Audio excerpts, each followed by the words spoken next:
And this is a story that News 8 first brought you late last year. A pregnant woman declared brain dead, and health officials at JPS in Fort Worth say it is the law to keep her on life support until doctors can determine if her fetus is viable. But Marlisa MuÄ's family says she never would have wanted that. Channel 8's Todd Unger is live to show us how this issue is dividing Texas. Carla, good evening. It really was only a matter of time before folks started to publicly express their views on this topic, and we are talking about two very different views about what exactly should happen. This afternoon, outside of JPS, protesters in support of the MuÄ's family were there. Marlisa MuÄ, of course, has been there since November. She is brain dead, according to her family. These protesters say ultimately the decision about whether to pull life support should be the family's, especially if it was her wishes, as her husband says.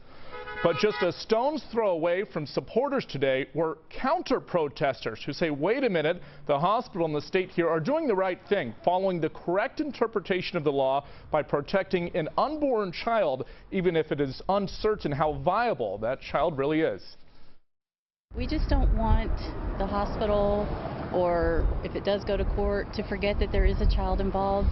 Her family doesn't want life support for her, and we don't feel it's right for the state or the hospital to force this on her.